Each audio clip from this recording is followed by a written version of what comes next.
Hi friends, welcome to our channel. ఈరోజు summer స్పెషల్గా fruit సలాడ్ని చాలా ఈజీగా, సింపుల్గా, టేస్ట్గా బయట కొన్న టేస్ట్తో చాలా సింపుల్గా ఇంట్లోనే చేసి మన పిల్లల నుండి పెద్దల వరకు ఇష్టంగా తాగొచ్చు ఫ్రెండ్స్. ఈ ఫ్రూట్ సలాడ్ని చాలా సింపుల్గా ప్రిపేర్ చేసుకోవచ్చు.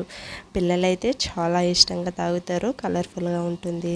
ఈ సమ్మర్లో హెల్తీగా కూడా ఉంటుంది. మనం బయట కొనే దానికంటే ఇలా ఇంట్లో ప్రిపేర్ చేసుకొని పిల్లలకి పెడితే హెల్తీగా ఉంటారు. సో సింపుల్ రెసిపీని ఎలా ప్రిపేర్ చేయాలనేది వీడియోలో చూసేద్దాము.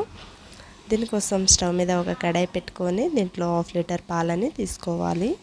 మీరు ఏ కంపెనీ పాలు వాడినా పర్లేదు.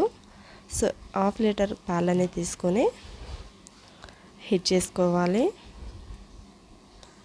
ఇలా పాలు అనేది హీట్ అవుతున్నప్పుడు మరొక బౌల్ తీసుకొని దీంట్లో 2-3 టేబుల్ స్పూన్ వరకు పాలని తీసుకొని దీంట్లో నేనైతే ఇలా కస్టర్డ్ పౌడర్ని యాడ్ చేస్తున్నాను. మనకి ఈ ఫ్రూట్ సలాడ్కి కస్టర్డ్ పౌడర్ అయితేనే చాలా బాగుంటుంది. ఇది ఏ సూపర్ మార్కెట్లోనైనా అవైలబుల్లో ఉంటుంది. మీరు కావాలంటే కొనుక్కోవచ్చు. సో ఇది ఉండలు అనేది లేకుండా పర్ఫెక్ట్గా కలుపుకొని తీసుకోవాలి. ఇలా కలుపుకున్న కస్టర్డ్ పౌడర్ పాలని పక్కన పెట్టేసుకొని మనం పాలు అనేది బాగా వేడి అయిపోయాయి కదా. సో వీటిని పాలని ఒకసారి ఇలా కలుపుకొని తీసుకోవాలి. పాలు అనేది ఇలా పర్ఫెక్ట్గా కలుపుకున్నాక దీంట్లో 2-3 టేబుల్ స్పూన్ వరకు షుగర్ని యాడ్ చేసుకోండి. స్వీట్నెస్ ఎక్కువ కావాలంటే 2 టేబుల్ స్పూన్ షుగర్ని ఎక్కువ యాడ్ చేసుకోవచ్చు. సో షుగర్ అనేది పూర్తిగా కరిగిపోయేంత వరకు కరిగించుకొని ఇలా కలుపుకుంటూ తీసుకోవాలి. మధ్యలో కలుపుకుంటూ పాలని తీసుకోవాలి. ఇలా కలుపుకున్నాక మనకి ఈ కన్సిస్టెన్సీ వచ్చాక మనం కలుపుకున్న కస్టర్డ్ పౌడర్ పాలని యాడ్ చేసుకోవాలి. ఇలా యాడ్ చేసుకొని అంతా ఒకసారి కలుపుకొని తీసుకోవాలి. ఇలా కంప్లీట్గా కలుపుకొని తీసుకున్నాక మనం 2-3 మినిట్స్ పాటు ఈ కస్టర్డ్ పౌడర్ని కుక్ చేస్తే సరిపోతుంది. ఎక్కువసేపు వేడి చేయాల్సిన అవసరం లేదు. ఈ పాలని నేనైతే మంచి టేస్ట్ అండ్ ఫ్లేవర్ కోసం 1/2 టీ స్పూన్ ఇలాచీ పౌడర్ని యాడ్ చేస్తున్నాను. మీకు నచ్చకపోతే స్కిప్ చేయొచ్చు. వేస్తే టేస్ట్ అనేది బాగుంటుంది. సో ఇలా యాడ్ చేసుకొని అంతా ఒకసారి కలుపుకొని 1 మినిట్ తర్వాత ఈ క్వాంటిటీలో వచ్చాక స్టవ్ ఆఫ్ చేసి తీసుకుంటే సరిపోతుంది.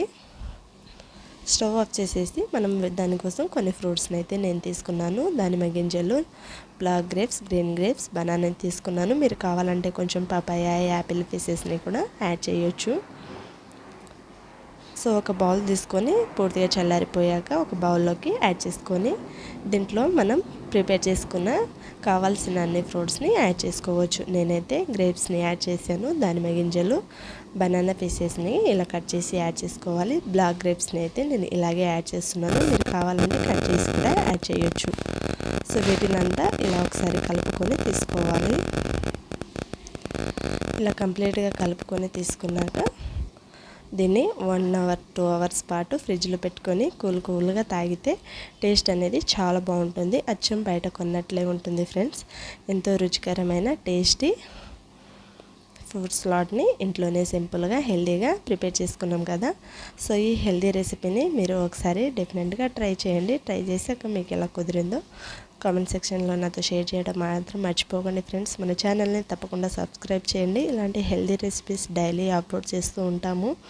మీకు ఉపయోగపడుతుందని నేను అనుకుంటున్నాను. ట్రై చేయండి. ఎలా వచ్చిందో కామెంట్ చేయండి. వీడియో నచ్చితే లైక్ చేయండి. మీ ఫ్రెండ్స్కి, రిలేటివ్స్ అందరికీ షేర్ చేయండి ఫ్రెండ్స్. మరిన్ని రెసిపీస్ కోసం మన ఛానల్ని సబ్స్క్రైబ్ చేసుకోండి. Thank you for watching all friends.